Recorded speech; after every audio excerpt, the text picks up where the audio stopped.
We are back. It is the month of December. Yes, I guess Monday's pod was also December, but it definitely feels in earnest with the snow here in the Circle City off the Florida. It looks like a decent amount of rain in the forecast for this weekend. It'll be Colts and Jags Sunday, 1 o'clock in a massive, massive one in the AFC South. I'm Kevin Bowen back. Another edition of Colts Corner with myself, Kevin Bowen. Eddie Garrison is across the way. Eddie, good afternoon to you. Good afternoon, sir. How are you? Good, man. Good. Did the kids enjoy the snow outside? Max Bowen and Rosie Bowen. Yes. Yeah. They definitely have. I think, I don't know, maybe some sleds could be in use at some point here.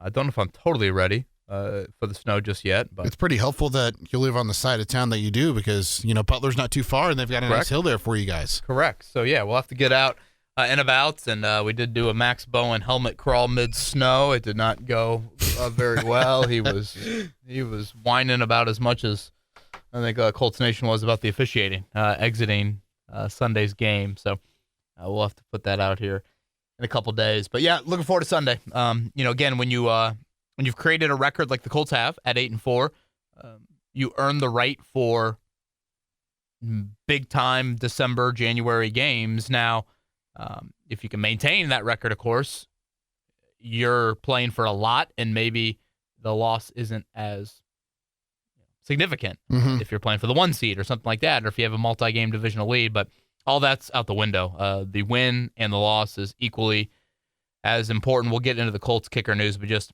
to throw it out into some numbers here to lead off the pod. Based off the playoff predictor of the New York Times right now, 68% to make it.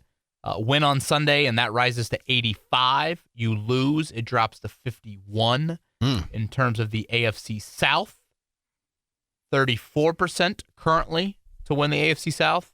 A win on Sunday, that would rise to 54.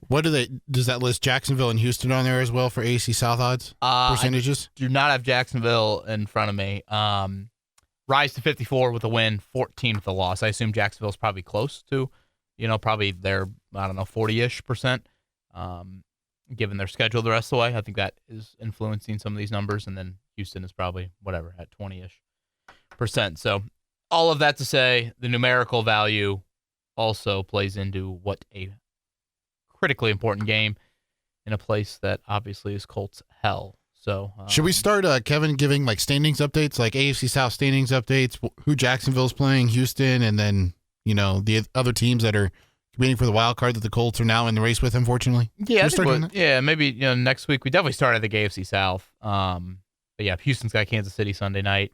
So, honestly, all the teams that the Colts are paying attention to pretty much play each other this weekend. So it's a great slate. Yeah.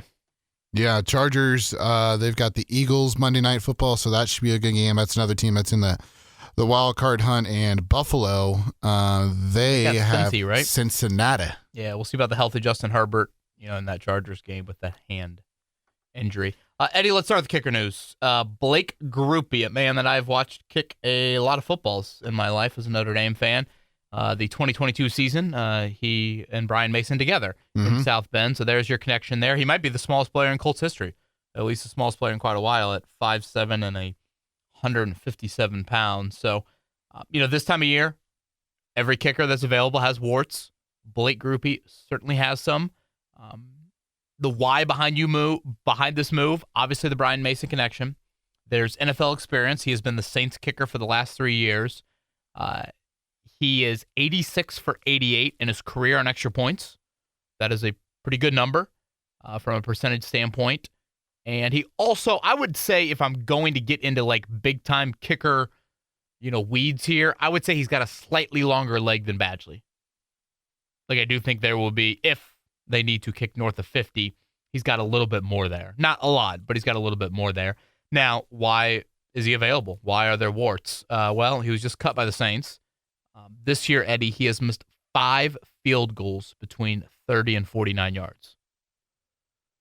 And the Saints primarily are playing indoors. So that's alarming. That's not ideal. Really kicked pretty nicely for them in 23 and 24 this year. The percentages have dipped on field goals. Now, again, extra points, he's perfect. So that's your give and take that you get with him.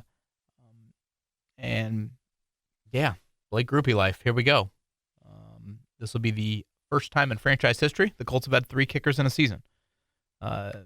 Whenever Blake Grupe attempts a field goal. So kind of crazy when you think, and that's Baltimore Colts as well. You got to go back that far. On the Justin Tucker front, I'm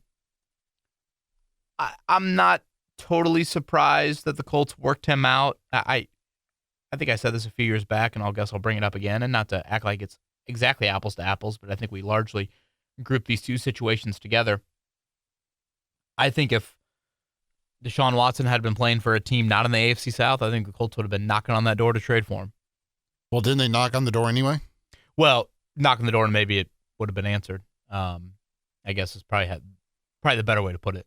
That's all those dominoes led to Matt Ryan, of course. But again, I don't think there's just this moral compass necessarily for the Colts as an organization, or frankly anybody in the NFL, that puts them above really anything. And with 3 daughters running the show, I don't know if you're going to bring the guy in to work out. I think at that point, for the most part, it's not like you're vetting the 16 massage therapists in the Baltimore area to give their take on it. So Blake Grupe it is, though. And one thing to put on it about Tucker, last year he was, if you think Matt Gay was awful for the Colts, Justin Tucker was 10% worse. He was the worst kicker in the league last year, 32 ranked from a percentage standpoint. Mm-hmm. So in his last 3 years, he's 16 of 30 beyond 50. Yeah, so there has definitely been a slow dip to his really exceptional career before that. And then who knows, from a distraction standpoint, that would obviously bring something. I always feel this way when we get into Colts kicker talk. And by the way, shout out to Brian Mason. I thought he was super candid on Tuesday and just calling it inexcusable. That's the exact word I would use to describe 3 missed extra points in 7 weeks. But also acknowledging, hey, you aren't shopping top shelf in December when you're looking for a kicker. And Blake Grupe might not be overwhelmingly or, much better than Michael Badgley. But at that point with Badgley, too, I think you have to start worrying about mentally, too. How much does 3 extra points start impacting other parts of your game? And, I do think it's a little bit harder to find a kicker at this time of year than it was 5-6 years ago, because with the practice squad, Eddie, there's probably, 5 to 10 teams around the league that carry 2 kickers now. And, that I think makes it a little bit more difficult. But kind of big picture Colts kicker, we've talked about this position so much over the last now 3-4 years. It always has confused me why they didn't just keep Chase McLaughlin. Yeah. You go back to whatever that was, 22, I think it was, and they kept Hot Rod over McLaughlin, and I just didn't get that. And then, obviously they make the big splash for Matt Gay, and that didn't work out. But, yeah, the whole McLaughlin thing, I don't know. That was always weird to me. I thought he kicked pretty well here. Didn't he have a really bad miss? Was that San Francisco? Was that him? Like looked bad, like shanked bad? Yeah, like to the tunnel bad? Yeah, that sounds kind of right. Yeah. Again, with kickers, man, it's just like almost optically. Numbers are numbers, but like almost optically it can be bad. Like, you go back and you watch Badgley's extra point from Sunday. That thing started left of the upright. Have you ever seen an extra point start outside of the uprights? Like usually it starts in the uprights and then it hooks or shanks or whatever. That thing started left and had to cut back just to hit the upright. And the loudest sound in sports sounds like that Purdue drum. Was that just like a shank, like you're hitting it off the tee box? Yeah, he's lucky that Young Ho Koo did his thing later on Sunday Night Football. So. Blake Grupe time, Eddie Garrison. I assume what they'll do is they'll promote him from the practice squad for 3 straight weeks, then make, a permanent move with the 53-man roster. Right now, they do have an open roster spot. Could that be Jalen Carlisle's at the end of the week? This is the final week of him being able to practice in that 21-day window. Do you anticipate him being activated? I would assume, again, right now they've got 52. That would be the 53rd guy. If not, he's on IR for the rest of the year. So, right. That would be a totally lost season for him there. But I know some people were curious about that open roster spot, and that's kind of how I view it. Anything else to add in terms of the note? Oh, Anthony Richardson. Do we have an update on the Colts quarterback? Yeah, I did catch him on TV. When they were painting to C.J. Stroud, after the game was over, as the players were going on the field, shake hands, do, whatever, kiss babies. They did catch a side of Anthony Richardson, and he was hoodie up, glasses on. Believe first time he's been on the sidelines since the injury. I think I mentioned on last week's pod, or maybe the week before that, we have seen him in the locker room over the last couple of weeks, so that is new. There is an Anthony Richardson update, and that's because Shane Steichen typically says very little when it comes to this stuff. But basically, I asked him today, hey, will he be back this season? I don't know. We're hopeful for that. He's just resting his eye right now. He did add a couple things, though. He is doing some weight room work, so it's not like he is totally, resting. We also don't know what that entails either. Like, is he just on like the treadmill? Is he on the But elliptical? that's at least more than he was doing. Yeah. I guess is probably the best way to put it. Was he tossing around the iron? Yeah, and then he also added, there is a step in the process still to be reached in terms of full vision. So again, this is a significant injury. I think my expressions on this podcast here in recent weeks, I hope I've come across decently accurate of, I don't expect Anthony Richardson to return imminently. And Eddie, I said to you the Monday after the injury occurred, have we seen the last of him in a Colts uniform? So basically, don't hold your breath on a Richardson return here in the month of December. That's kind of how I would view it. Yeah, the other part too, like to even, kind of go back to that question a little bit, is if, depending on how serious this is, like, is there a team out there that would still be willing to trade for him? Sure. Clearing passing the physical in a trade would obviously be something that would be, critical with that. Other injury news, we'll see what the walkthrough injury report looks like. Usually we get that at some point here in the podcast. Again, they're on the Wednesday walkthrough schedule. Sauce Gardner. Yes. Should be. I'm glad Ian Rappaport put that tweet out, Kevin. Yeah, I'm so glad him that and was Mike Garofalo or Tom Pelosero's sources, said that he's not going on injured reserve. But I'm pretty sure that the name of this podcast, you specifically asked that question on Monday, right? And Shane Steichen said no, that he would not go on injured reserve. I'm usually not Twitter petty media guy, so I apologize for going there. That's James Boyd wearing off on you if I've ever seen it. James, I saw the tweet first this morning, and he alerted me of it. And I think I'd just gone on a big Notre Dame rant, so I was kind of hot and bothered. I was starting to sweat a little bit. Hot and bothered? And I needed to get after hot and bothered. I needed to get after Rap Sheet, and usually Schefter's the one I hate. Schefter's the one that totally ripped my work. This is probably 5 or 6 years ago. It just showed up on my time hop the other day during COVID. Just totally ripped something I had written and put it as his own. I remember that. So Rap Sheet, I really haven't had any issues with, but yeah, I had to get after him for that one there. So basically, the Sauce Gardner update is won't go on IR. So of course that would mean 4 weeks. And so he should be back at some point. And he looked fine today in the locker room, definitely moving better than he was Sunday. He was doing a little pop-a-shot action in there and looked to be in good spirits. So, as you map that out, at Jacksonville, Sunday, not going to play. At Seattle, a week from Sunday, I would assume doesn't play. You have that Monday nighter on the 22nd. That would be 3 weeks removed from the injury against San Francisco. Now, you probably should point out, then it turns into a short week. You go Monday night into the 6-day short week with Jacksonville. And if you're ranking these games in most important the rest of the way, the 3 AFC South games are 1, 2, and 3. Yep. And then it drops a bit, and then you go to San Francisco and Seattle. Now, they're all important, let me be clear. But, I do think now, who knows, maybe in 2 weeks you'll be at a point where you got to win them all the rest of the way to win the division or something along those lines. But that Jacksonville game, that's the one that I circle on the 29th. That would be just... So the home game, not this one on Sunday. Correct. That would be a little under a month. Is that... And who knows? Maybe he'll progress enough to where you get him out there for some snaps against San Francisco. And can you imagine this team tackling Christian McCaffrey? Oh, boy. Will Jermaine Pratt have another 20-tackle game? Gosh, I hope so. So there you go. That's probably everything from a update. Daniel Jones basically should be good to go. Sounds like the fall, similar practice plan to last week. He's yet to really miss any practice time. He was limited for the walkthrough. I will say, one thing I'd probably push back with the Colts right now is they keep on saying, well, there's no limitations with the play calling. Well, all right, still is differently. I would disagree with that. Clearly, I think from a outside of the pocket movement, and then when stuff breaks down from a Daniel Jones scrambling movement, he had 6 scrambles in Germany. And without those, the Falcons win in Germany.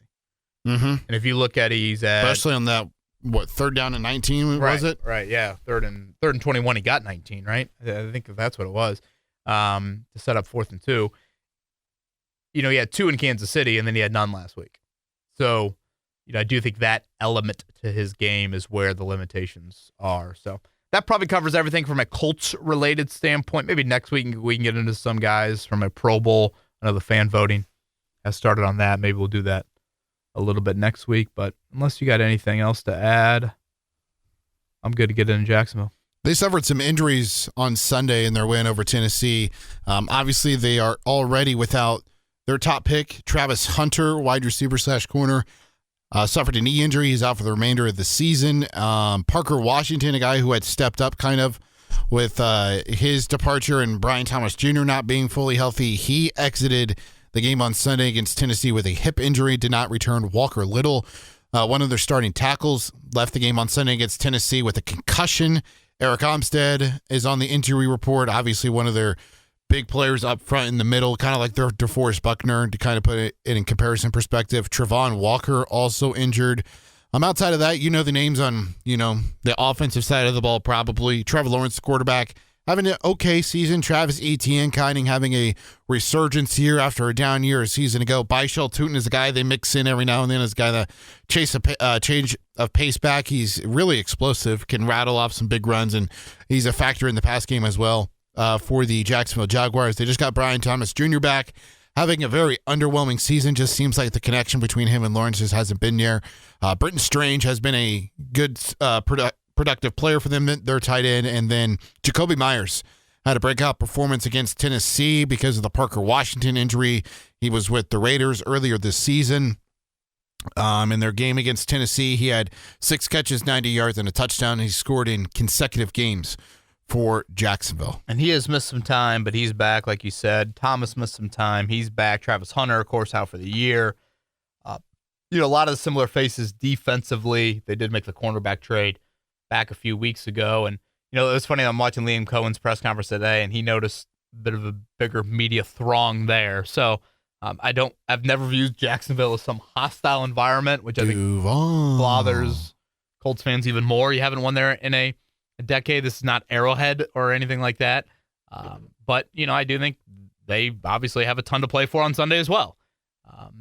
So looking forward to that. Yeah, I think you laid it out pretty well. They aren't overly impressive by any means from an offensive number standpoint. Their run defense is notable. Mm-hmm. They have been a top 10 unit, but you brought up the Travon Walker injury.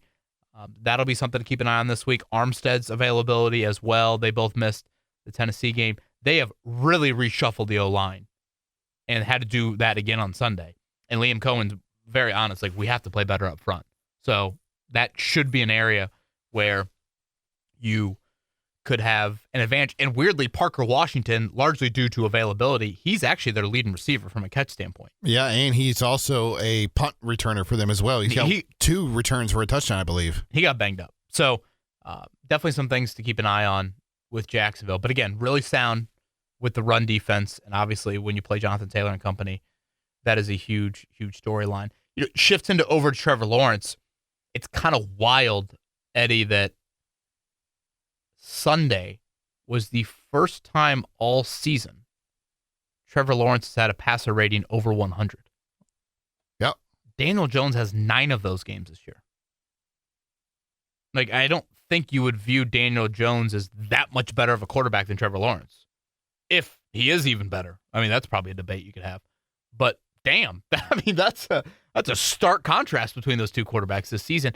And, I've always said this about the streak in Jacksonville. The faces have changed, of course, a lot. But there is one thing that has been very consistent throughout. Their D-line has whipped your O-line. I can almost say that annually.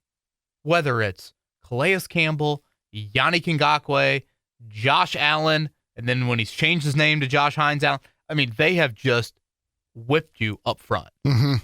Turnovers have also certainly played a part in it. But Lawrence's numbers, especially over the last few years, are unbelievable against the Colts. Oh, yeah. Compared to the career average of him. You're talking...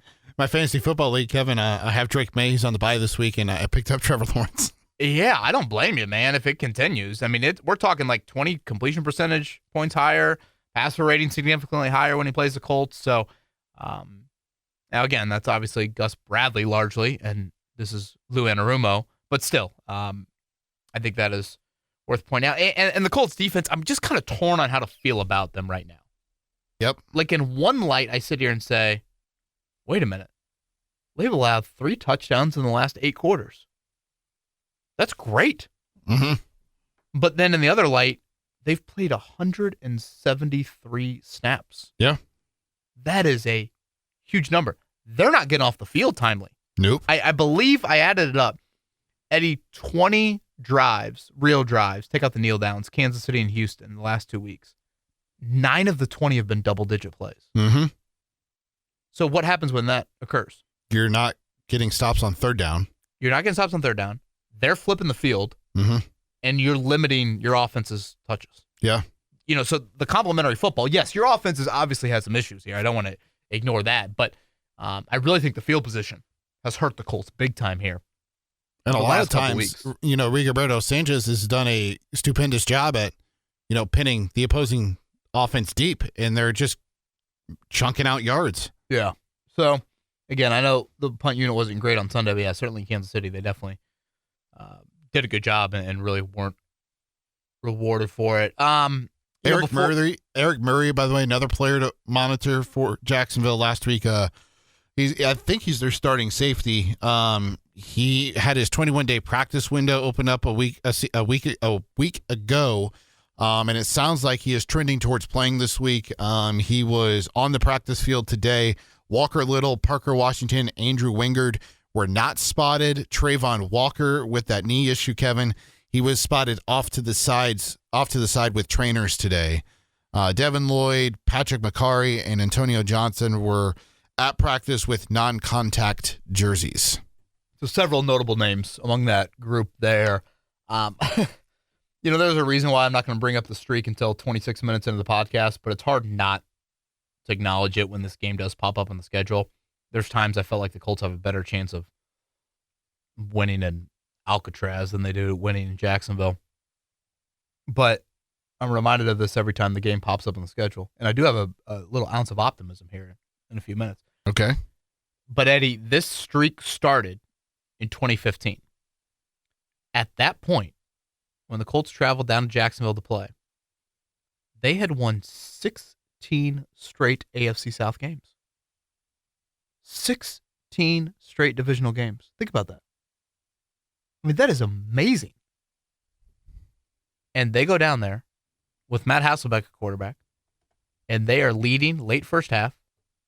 And if I remember correctly, there was some sort of strip sack situation, just kind of a chaotic ending to the first half. Mm-hmm. And the Colts had a lead. I think it was 16-13. And next thing you know, Jacksonville wins 51-16. And that started it. Now, you want optimism? All streaks end eventually.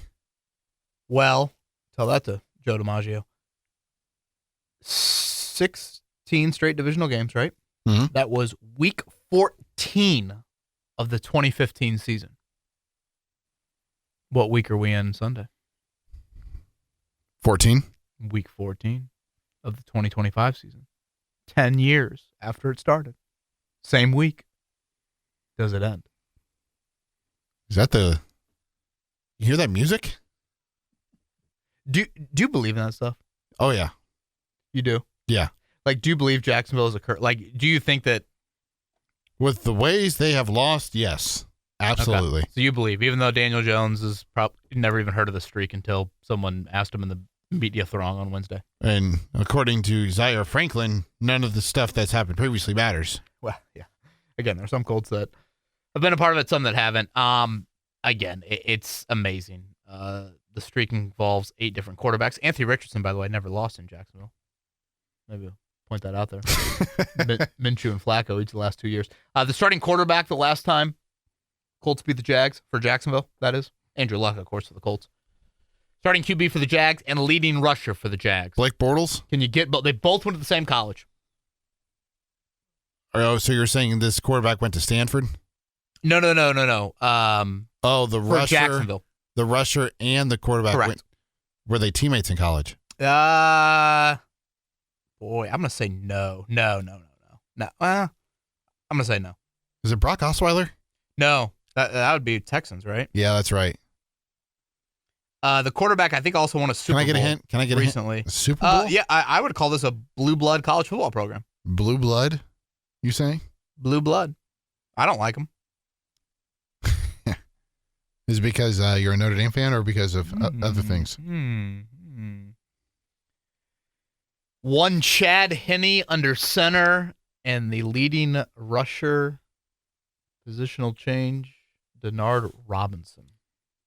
Oh, wow. How about that? Blast from the past. Yeah, 51-16 in 2015. Then you played in London the next year. Blake Bortles beat you. Bortles beat you again in 17. That was late in the year, if I remember correctly.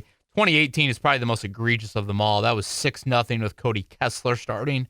They had a million drives in Jacksonville territory, and for some reason, Frank Reich never decided to kick a field goal. And they got stuffed. That was not good at all.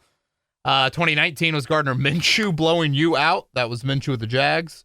2020, the only win of the season for Jacksonville. Phillip Rivers' first game, the season opener. The one that probably bothers the Colts the most would be 21. That was playoff berth on the line. You get blown out there in week 17. I want to say Laquan Treadwell had the first touchdown of the game, and that was for Jacksonville. 2022 was, oh shit, Matt Ryan sucks. That was 24-0, a shutout. Whoa. Did you really need to add that in there? 2023, you got rolled, and last year was a shootout, right? Flacco kind of got you back in the game. I got to change the disclaimer now on YouTube because of that. Sorry. I think it's worth cussing about this streak. Well, Cam Little hit a field goal at the buzzer, right? To beat you? He did? I think so. Does that sound right? Cam Little's got a leg, right? Better kicker matchup, they've got it, right? In this one? I would say so. I would say so. Yeah. There you go. That's all I got. You got anything else? Should we have Twitter time? Yeah, I have nothing else to add in to the Jacksonville front, so let's get into Twitter questions. Handful of them to start. We start with iHelix. Kevin, it seems that the Colts offensive line does an elite job run blocking, but the pass blocking is just bad. Who are the wink links, and is it scheme? I think it's a lot less to do with the fact that the O-line hasn't been great pass blocking, but it just seems like Kev, almost on every drop back now, defenses are bringing 6-7 guys, and so every offensive lineman's left one-on-one, or there's one guy that's running free. Yeah, I do feel generally like my eye test would say this. Now I sound like Notre Dame here. My eye test would say there has been more pressure. Like, pockets have been muddier. It's probably the better way to put it. Yep. That Daniel Jones had to operate in. But then you go back and you look at the numbers for Sunday. He was sacked one time and hit like 4 times. Mm-hmm. Would you have signed up for that a week ago? Especially Hell yeah, with you how would've.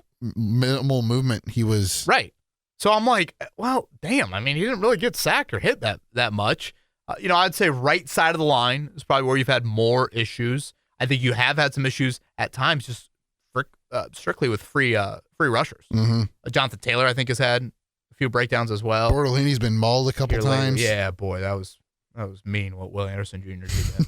That was like Will Anderson was just pushing the sled. Oh my gosh, man, it looked like me putting Max Bone on the couch.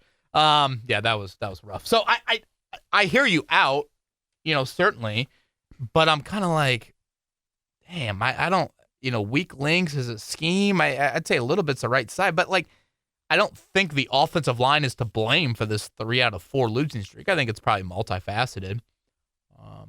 And Jacksonville has not been a very good sacking team this season. So, and not a great pressure team. Now, they have been good against the run, but not the other stuff. Q, are we ever going to fix our pass rush? Either we suck at scouting and evaluating talent and development, or both. And it's been that way for years under Chris Ballard, yet it's year number 9. Yeah. The most disappointing positional aspect of the Ballard era is the edge rush. I had somebody mention this to me on Jake's show the other day. I was talking about how, in the couple of games with Sauce Gardner that you've had, just doesn't feel like there have been those quote unquote coverage sacks. Like, if you go to that Kansas City game, Mahomes had all day, even when there was good coverage. I'm like, well, Eddie, he got sacked 4 times. I'm like, but yeah, look at the yardage. 4 sacks for -6 yards. Like 2 of them were technically a sack that went down for no loss, 1 for 2, and then you do the math on the rest. Yeah, it just does not feel like you create edge pressure. And when you do, when they do, it doesn't feel like they're impactful. No, yeah, neither. It's not like you're losing 10 yards or, it's on a 3rd down or something like that. No, and I don't feel like, you're getting the edge pressure that's like, damn, you should give that dude a half a sack for it. Mm-hmm. When he gets pushed into whatever. Buckner making a sack in the interior. I mean, hell, one of your best rushes from Sunday, arguably your best rush was from Chris Wormley. It was like, who? 96? Taven Bryan back? Tuimoloau had a nice rush again on Sunday. Right, I guess best rush and finish of a play. Yeah. If I'm not mistaken, I think Tuimoloau was the only one with edge hurries. Yeah. I don't think Pay or Lewis or Latu had, or Epicom had one. I have to go back and double check that. But yeah, it's just there's just not enough. Not enough. And again, on paper, this is a clear advantage for you Sunday. And I get that Lawrence has a little bit more of probably escapability than Stroud, but still, it just, there's been so much investments, Q, also there. And it goes back to, whatever, Basham and Turay and Banagoo. I mean, you had, notable draft investments very early in the Ballard tenure. And it's just been, Turay, I guess, would be the other one. I mean, there's just been a lot of it, and hasn't worked out at all. Yeah, Tuimoloau, the only one with multiple quarterback hits against Houston.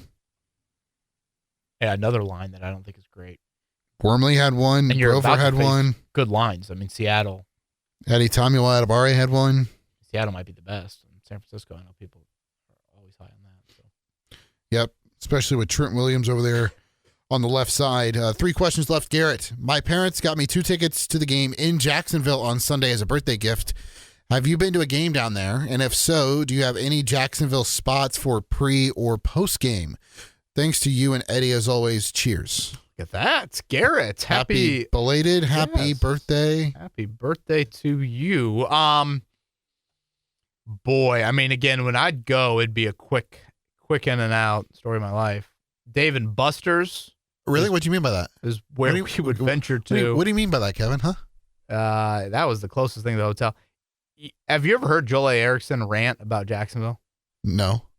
You should ask him about Kansas City. Oh, no, you got to ask about Jacksonville. So Joel A. Erickson, who I know all Colts fans know, just an exemplary human being. He's got 3 sons. It'd be a dream if one of my 2 daughters could marry one of the Erickson boys. I think that highly of Joel. I mean that in all seriousness. I think he's a terrific human. This man talks about Jacksonville like it's a feces. I mean, he just hates the place. I believe his bitching and moaning this week was it's too inland. He wants it on the water. Oh. A Panavidra. So if you've ever watched the tour, not the tour championship, the Players Championship for the PGA Tour, the TPC Sawgrass, so the Island Green, if that rings a bell at all. Nope. That's a little bit more water-based. I want to say the Colts may even stay out there. But yeah, it was always Dave and Buster's. I'm thinking Saturday night there. I can picture it right now. Gosh. Talk about an awful trip. But hey, as long as it's not raining, Garrett, good temps in Florida there.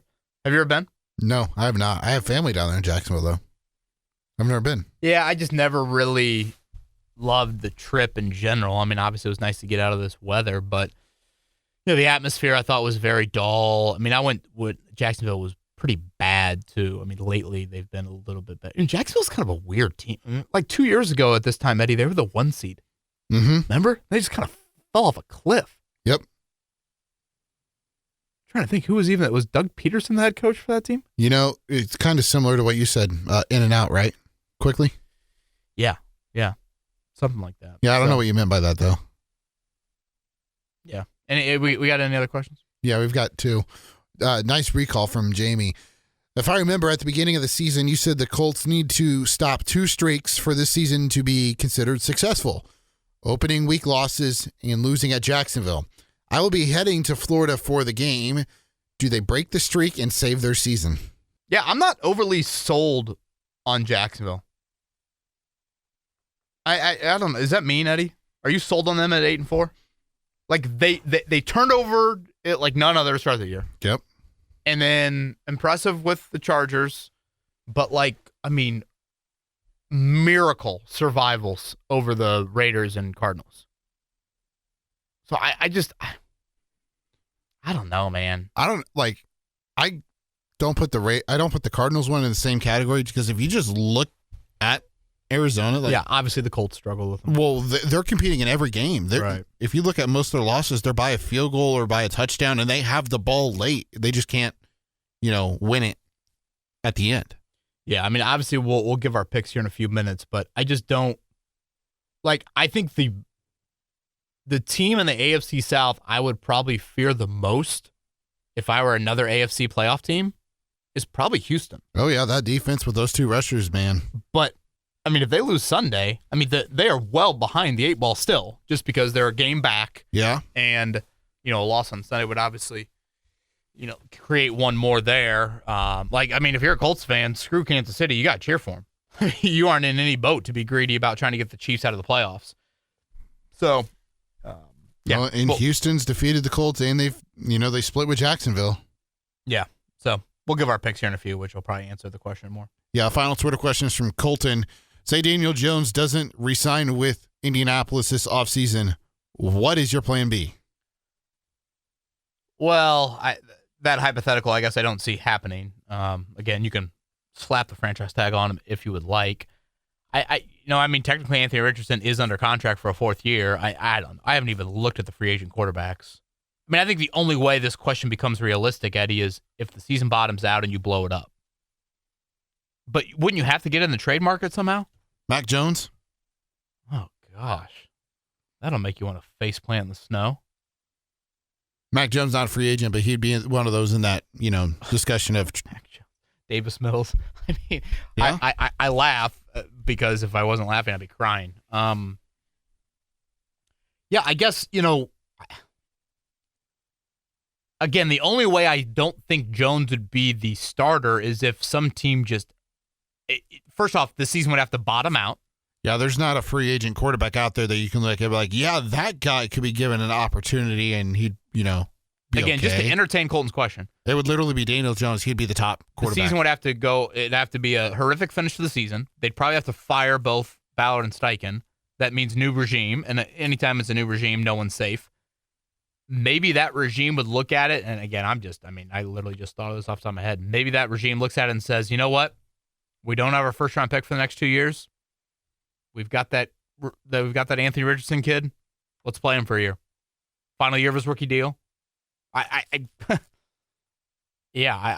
then, hell, then you still don't have your 1st round pick in 27. Boy, that trade was quite the trade when you think about it. Mm-hmm. Illness, ankle for Kenny Moore, ankle for Tyquan Lewis, calf for Sauce Gardner, hip and knee for Josh Downs. Those are your DNPs from today. Getting a walkthrough. Daniel Jones full, Jalen Carlice full. So that's a change from Jones, right? Last week he was technically limited on Wednesday. Yeah, I thought it was funny how there was that, James Boyd did a great job capturing, the struggling Daniel Jones in practice. I forget whatever day that was. Yeah, Thursday. That was Thanksgiving. Yeah, and then on he looked Friday. like me leaving the table. Then on Friday he made note. It was like, yeah, he certainly hasn't taken every rep today, and then they list him as full. Yeah, I know. It's always weird, man. You and I have had this discussion before of, limited can mean 1% or 99%. Yeah. So there you go. What's your worry there, Downs? Yeah, for sure. Especially because he's got 2 injuries. Yeah, I definitely remember seeing him in the locker room today, and I think he had his jersey on, which usually indicates you participate during the walkthrough. So, even though they list him as a DNP, yeah. Well, isn't this like an estimation of what the practice report would be? Right? It's not like official walkthrough. Participate. I mean, it was walkthrough Wednesday. If you're not able to participate in a walkthrough, they could wheelchair you through the walkthrough, right? Could they not? Yeah. The Colts are favored, right? They are. You want to go first? You want me to? Before we do that, can I ask you one question that's not towards, the NFL real quick? Yeah. How the hell did Diego Pavia go from not being in consideration for the Heisman to number 2 now? I know the odds are really, aren't there? The 3 quarterbacks are all like plus 150 to 90 or something. Yeah, and Pavia's number 2. Yeah. I know. I think SEC country is going to vote for Pavia, like widespread. Is it because he's got like the Johnny Manziel? I think a little bit of that. And honestly, I think it's a down year for the Heisman. Let me start there. Yep. Like Agreed. when you compare any of the numbers. And if it's a low-scoring Big Ten game, then I think you're going to get more of that. Yeah, probably. It's just we've had like saying it's like he's got these two wideouts, and then with Mendoza, it's like he's had these Heisman moments, but he's also had the Heisman moments because he just threw an interception. You know, like Oregon and Penn State were set up, and Iowa, right? All three of them, I think, were all set up because of fourth quarter interceptions from him, which led to the necessary, late drives, which, obviously credit to him. It's great resolve and definitely shows you something, but it's just not a great year for the Heisman, I guess the easiest way to put it. In my brief Notre Dame rant, how the hell can the committee sit there and say Alabama beating one SEC win Auburn with an interim coach? If you watch that game, you would have seen an Auburn team that was horrific at football. Oh, yeah. Almost winning that game. They had 8 drops maybe. How do they, and let me mention briefly, Auburn's lone SEC win, Arkansas, by 1 possession. Notre Dame went to Arkansas and beat them by 40. Mm-hmm. So Notre Dame goes out to Stanford. They cover the spread by halftime of that game. They get Sam Pittman fired. They got Sam Pittman fired. That was pre-interim head coach for Arkansas. Notre Dame goes out of Stanford, covers by halftime, and they drop. And none of this is discussing head-to-head. None of that. Simply, the committee told us last night that was why Alabama climbed, because they beat Auburn by 7. They showed the resolve to come back and deliver after Auburn tied it. They went down and scored a touchdown. Gutsy 4th and 2 call. I'm like, I am not one to believe SEC bias, but holy shnikes. Not looking good for my Irish, to say the least. Go Texas Tech, right? Yeah. You can't have BYU winning that Big 12. But then again, does Miami get next to them, and then do you go with head-to-head? I mean, at this point, you've had Notre Dame over Miami for what, 4 straight weeks? That's another thing I'd like to gripe about, but I'll say that for next week. If you've had the them so far happens. apart for a month, what has changed? If you compare their resumes side by side over the last month, it's very similar. Yeah. Both teams beat Pittsburgh by the same amount. Held Notre Dame beat Syracuse by 150. But I cannot afford to get more gray hair between now and Sunday. So yeah, I also can't. I'll say that. Can't ignore the fact. I get they played head to head, but that was the first start of the CJ Carter's career. It's prime time. You're the only game on, and you're at Miami. Not really the most easiest environments to play. So last thing. Totally different team since week 1. When you lose 2 games, you're not bulletproof. So I won't bitch and moan too much on Monday, I promise. Yeah. But Notre Dame has made their own bed, and that's why I was so mad after the Texas A&M game. Yeah. Because I knew full well that this could be happening. All right, Colts 1.5 point favorites. What are you going? You or me? You. I asked you. 27-23. I think they're banged up in the trenches. Colts. And I think Lawrence last week was a bit of an anomaly for him. So you think the offense gets back on track with those 27? Yeah, and I'm not, again, Jacksonville definitely from a as we noted on Monday, the offense did kind of stabilize there after the first quarter. Yeah. And again, I'm saying, finish off an extra drive or two. Is probably how I would view it there. So, yeah. I'll go Colts, 27-23. I'll go 23-20. Streak is over. 23-20 streak is over. Ooh, are you going Blake Grupe 2 field goals? No, I'm 3 going field with the defensive stop there at the end. Okay. Well, I was trying to figure out how you got the. I've got 5 field goals and a touchdown with a 2-point conversion. Stop it. He's Eddie Garrison. I'm Kevin Bowen. We'll chat next week. Colts and Jags. We'll recap it on Monday. Everybody have a great week, great weekend. Talk to you then.